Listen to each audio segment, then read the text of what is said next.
They say every new beginning is the chance to write a better chapter. Hello and welcome to another edition of Jamaica Magazine. I'm Adrian Atkinson, and it is indeed my pleasure to have you with us on this first Saturday of the month. Settle in. We have an informative and engaging program prepared just for you. Human trafficking is modern slavery. It has many forms and faces. Men, women, and children of all ages, race and class can become prey. They are exploited through the use of force, fraud, or coercion. They are controlled by another person, treated as property, and stripped of their rights. Human trafficking is modern slavery. Let's put an end to it. Thank you so much for staying with us right here on Jamaica Magazine. Today we pause to honor one of Jamaica's founding fathers. As we observe the birthday of national hero, the Right Excellent Norman Washington Manley, we reflect on the life, leadership, and enduring legacy of a visionary whose contributions helped to shape the modern Jamaican nation.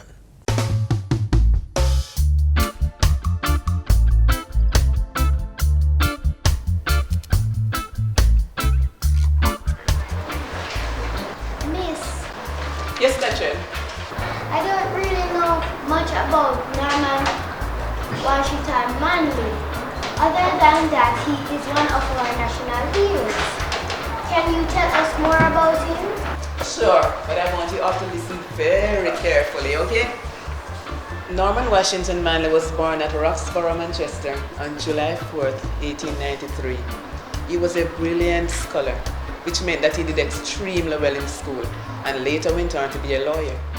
It was Norman Manley's expertise as an attorney in the criminal, civil, and appeal courts that laid the foundation for what was to be his life's work in Jamaica's political development.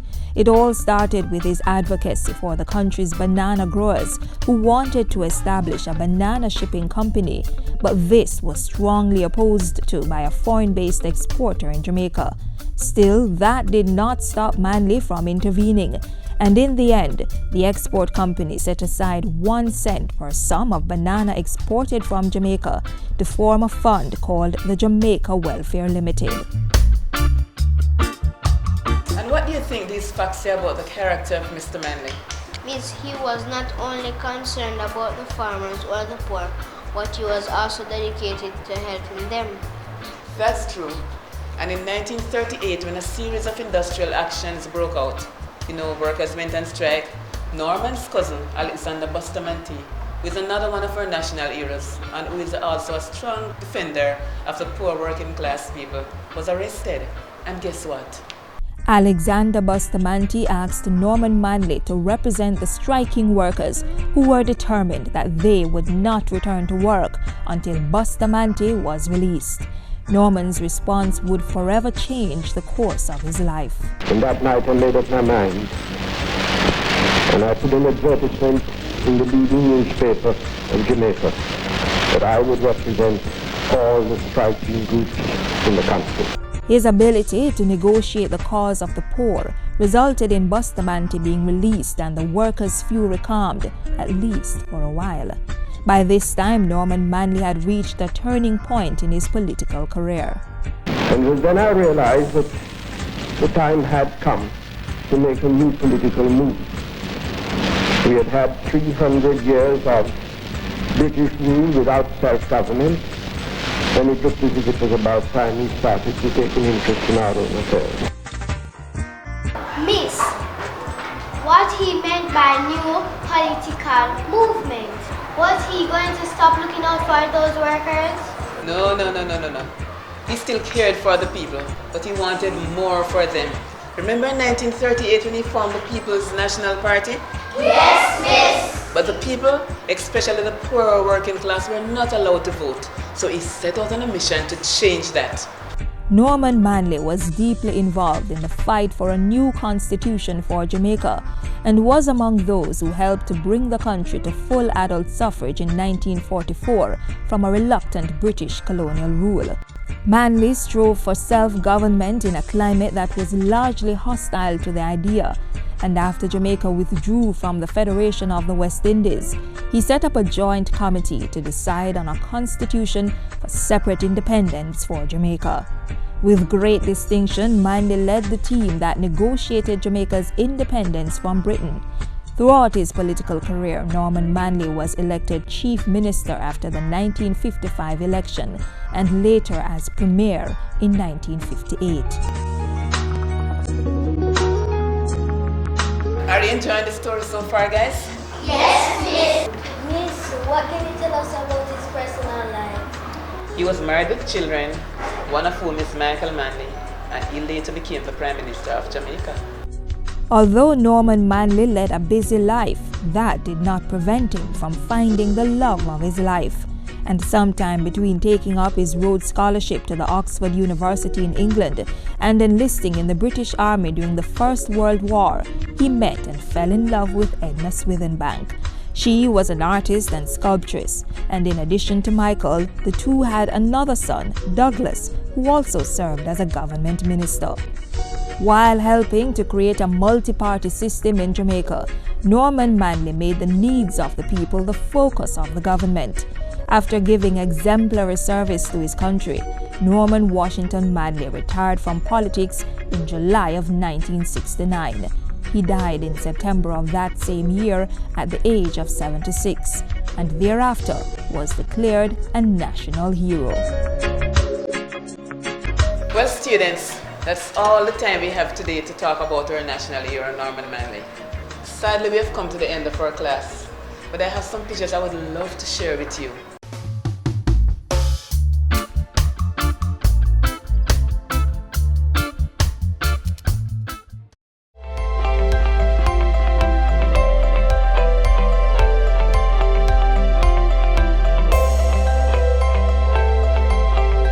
In the event of an earthquake, it's important to know how to protect yourself no matter where you are.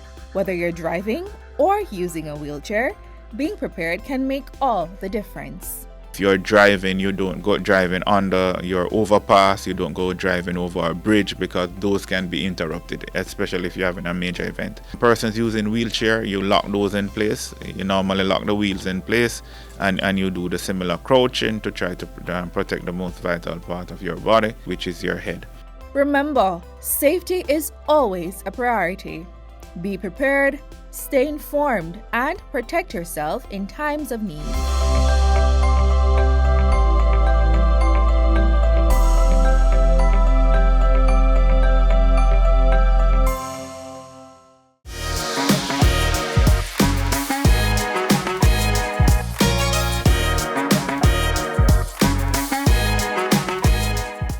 July is Uterine Fibroids Awareness Month, providing an opportunity to shed light on a condition that affects countless women, often in silence. Up next, we explore the realities of living with fibroids. In a highly desirable world, hinging on some utopic idea, women would probably have been able to bridge the gender wage gap in workplaces. Maybe our external appearance wouldn't be so important, and perhaps some medical conditions wouldn't have been so prejudiced against us. But life cannot just be layers of what we conjure in our imaginations. It isn't always a working woman's Shangri-La, or our wives, mothers, sisters, or aunts' health ambitions. In fact, there are certain health issues that affect women exclusively. Issues such as menopause, postpartum depression, uterine fibroids, and miscarriage. But understanding women's health concerns is the first step towards taking control of our own well-being.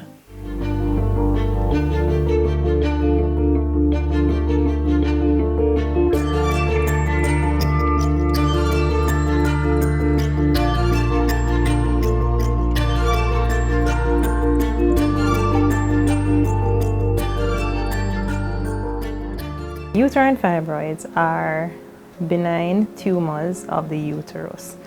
That's in medical terms. In layman terms, they are masses that grow on the uterus or on the womb of a woman, and they can grow to various sizes. You can have one, you can have multiple. And the most important thing patients tend to ask is, are these cancerous? So benign means it's not cancerous. Medical experts will tell you that the root causes may not be so clear, but there are certain factors that are most likely to account for this issue impacting women. We believe a lot of women who have it actually do because of genetics. So if your mother or your sister or you have a strong family history of uterine fibroids, it's quite likely that you're at risk of having uterine fibroids as well. We also believe that they tend to pop up more so when your hormones are very active. So that's why it presents in those patients in their reproductive age. So once you get to your 20s, 30s, 40s, that's when you would expect fibroids to start to show up. It may be occurring in response to your diet. So if you have a poor diet, high in red meat, highly processed foods, very little fruits and vegetables, we believe that that impacts on the presence of fibroids and definitely the growth of fibroids. Meet Raquel Bailey, whose unfortunate journey with uterine fibroids lasted for almost 9 years. I was around 27, touching 28, and I went for my regular female checkup. When they did the ultrasound, they said everything was fine, but there was a point that he could not see beyond. So he decided to go do it vaginally. And that's when he found the fibroid on top of my uterus. I was saying to myself, it's hard. I'm not sure if I can get pregnant with it. I was worried about conception, of course, and I was worried about if it is cancerous or anything, because at that point I wasn't sure what fibroids was. I knew it ran in my family, but back then they didn't call it fibroids. My tummy began to grow, especially the top part, since it was resting on top, so my tummy began to protrude. And of course, when I had my period, the pain was severe. I had, to the point that I even had to lie on the floor to get a little bit of relief from it. Yeah, my clothes couldn't fit much because of the tummy hanging over. The symptoms occur dependent on the size of the fibroids, the location of the fibroids, and also dependent on what else is happening to the patient otherwise, right? So common symptoms related to size are, if the fibroids are very big, then the woman looks as if she looks pregnant. So she notices that her tummy is growing, the waist of the clothes start to fit her a bit differently. She might start to have what we call compressive symptoms. Based on the location of the uterus, it can press on the bladder, which is in the front, and that's where your urine is. So you might find that you're complaining of more frequent urination. You're going to the bathroom to pee all the time, right? Another thing is that your bowel is at the back, behind your uterus, so you may get constipated. Again, because your nerves come from behind, from the spine backwards, then you can also have compressive symptoms on nerves around there, and some patients come with back pain. Because it is close to where the blood vessels go down into our legs and the nerves go down into our legs, some people complain about pain radiating all the way down to their legs, as well as swelling. If the fibroids are on the inner side of the uterus or within the muscle of the uterus, that's where your period comes from now. So those patients tend to complain about heavy bleeding. Bleeding that is lasting more than a week, more than the average period. They're soaking through pads in an hour, in 2 hours, messing up themselves, right? That causes a lot of social embarrassment. Not only that, but if you're bleeding that heavily, then you start to get symptoms of anemia. So you start to feel weak, dizzy, you might actually faint. Another symptom that patients can present with is pain. So if the fibroids grow to a certain size, then they start to outgrow the blood supply that comes from outer to inner. And sometimes they can, what we call, degenerate, and that causes patients to have a lot of pain.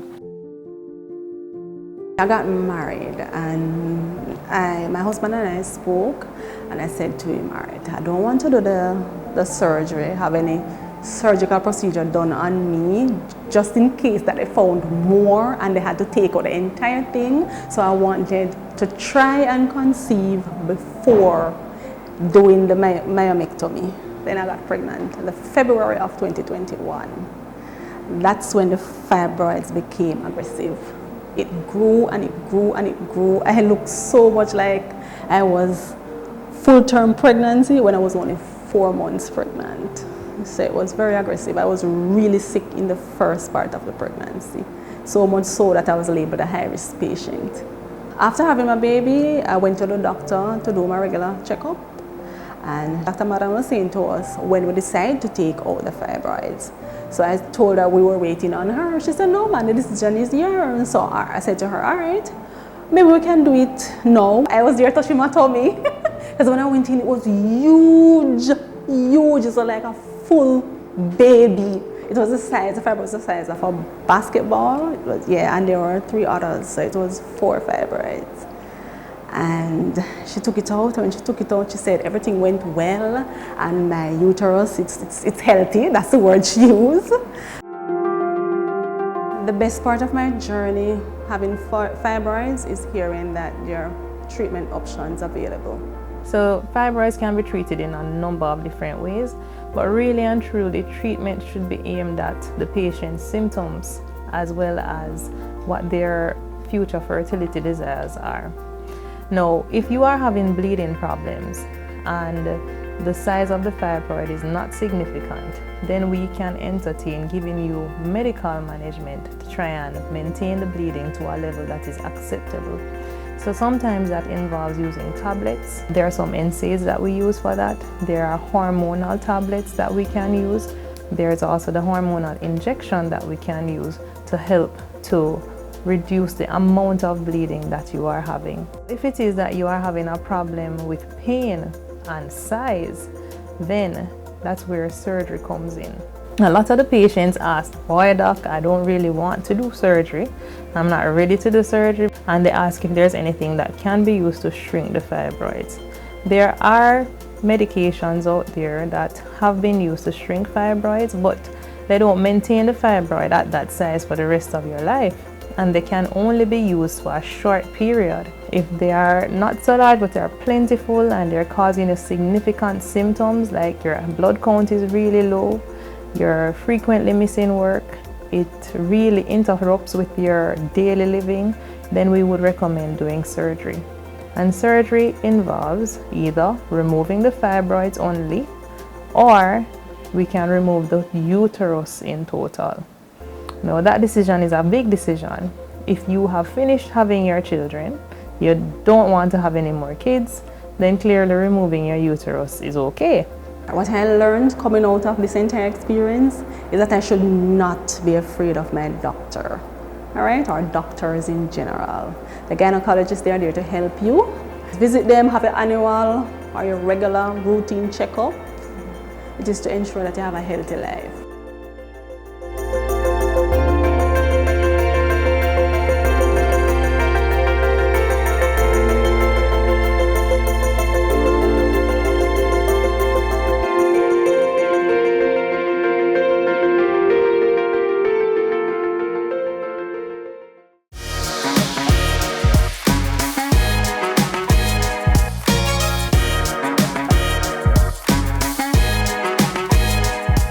Launched in 2025, the Refrigerant Recovery, Recycling and Reclamation Centers have been making significant progress as Jamaica works toward its 2030 target to completely phase out ozone-depleting refrigerants.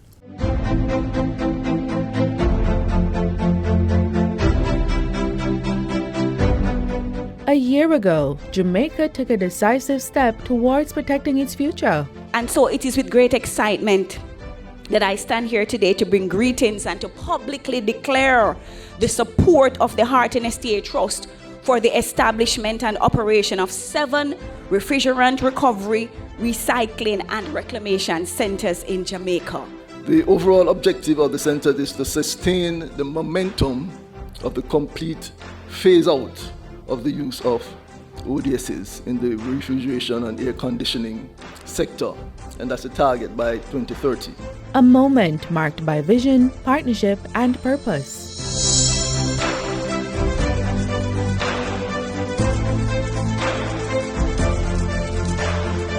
Today, we return, not just to revisit the past, but to witness what it has become. Stories in motion, impact you can feel, and the people at the heart of it all. With several refrigerant recovery, recycling, and reclamation centers now functioning in training facilities, knowledge transfer remains central to the initiative's success. The centers that we've established island-wide will take refrigerants for purposes of teaching and generating profit, using what we currently have in the country to ensure that we don't keep importing new refrigerants, to ensure that we meet our 2030 phase-out target. Jamaica is performing quite well in meeting our phase-out goals set by the Montreal Protocol for the country. The data that we collect from the Jamaica Customs Agency for the year 2025 indicate that the country imported only 11.79 metric tons. The country is allowed to import at this point 96.4 metric tons, putting us at 96% phasing out of these ozone-depleting refrigerants. Now, the 11.79 metric tons is much lower than the amount that is set for importation between the years 2025 to 2029. These refrigerants, ozone-depleting refrigerants, as the term suggests, they're ozone-depleting. So our overall goal is to minimize environmental risks from the release or the emissions from these refrigerants. Since the launch in April 2025, we have trained, and by the term we, I mean the National Environment and Planning Agency through the National Ozone Unit, 30 refrigerant and air conditioning technicians at the University of Technology Refrigeration Laboratory. And based on feedback, they've gained valuable insights into emerging issues in the Montreal Protocol and best refrigeration practices. The establishment of these centers, like the Refrigeration Laboratory at UTEC, supports the country's hydrochlorofluorocarbon HCFC phase-out management plan, helping to reduce reliance on harmful refrigerants and move toward climate-friendly alternatives. On-the-ground technicians like Mr. Horace Nelson are seeing the direct benefits of improved access to equipment and training.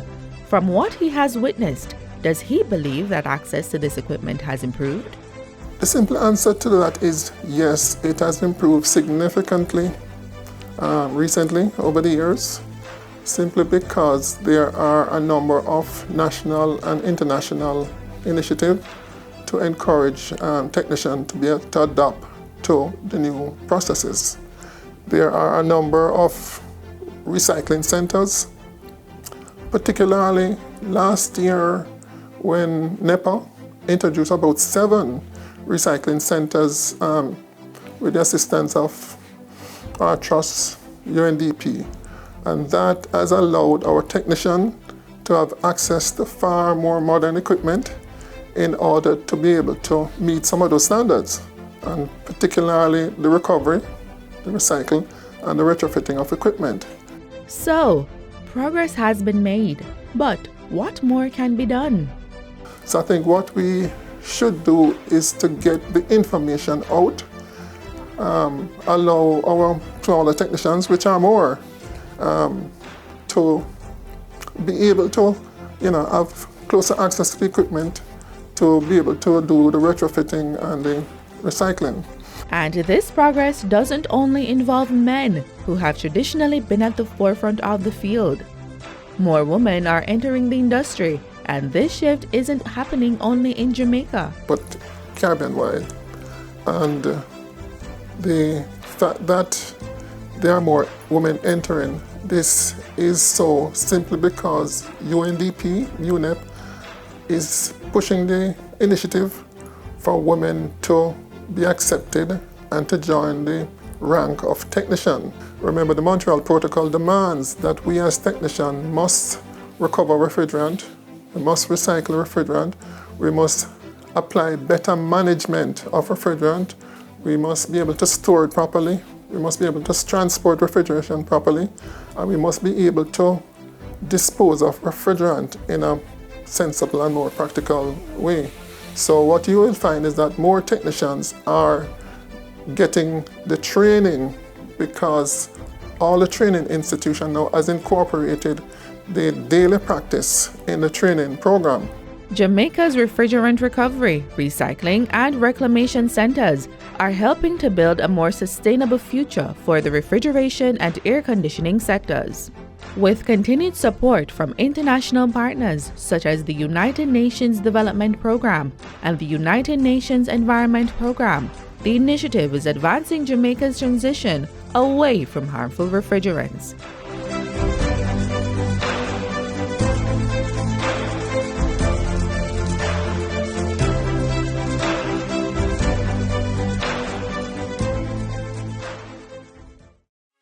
Dear adventure seeker, let Jamaica be your playground of exploration.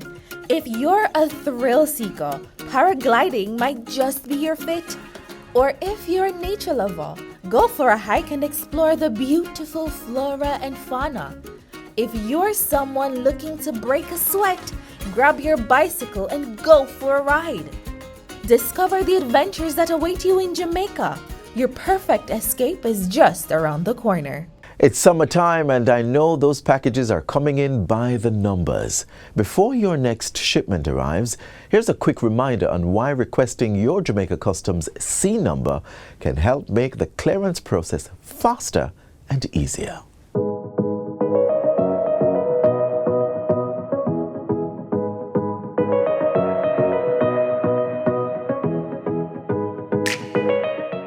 So it is important for us at JCA that our customers are treated fairly, right?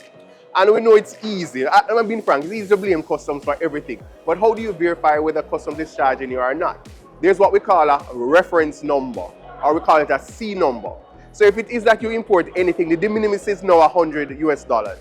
So if you import something that is $99 and your courier is saying that customs has charged you, ask your courier for the C number, go onto the customs website and check or download the mobile app, type in your reference number, and you are able to see what the payment was.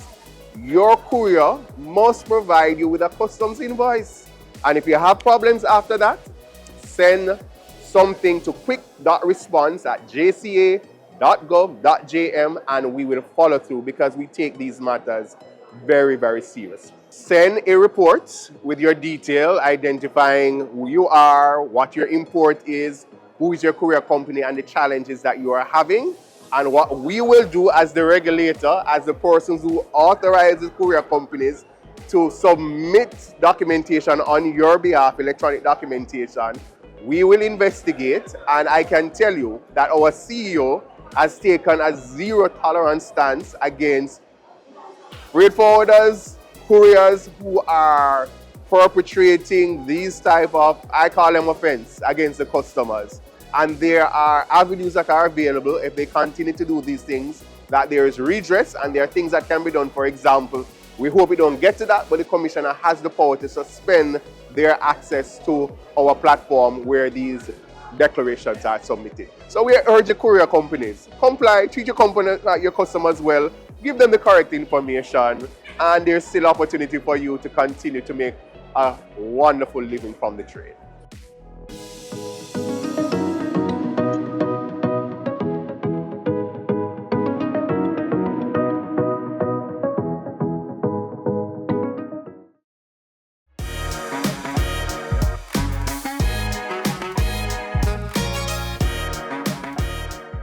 We are at the end of today's edition of Jamaica Magazine. You can stay connected with us online at jis.gov.jm and, of course, on our social media platforms.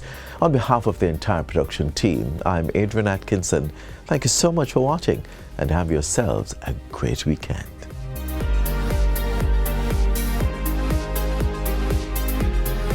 This has been a production of the Jamaica Information Service, the voice of Jamaica.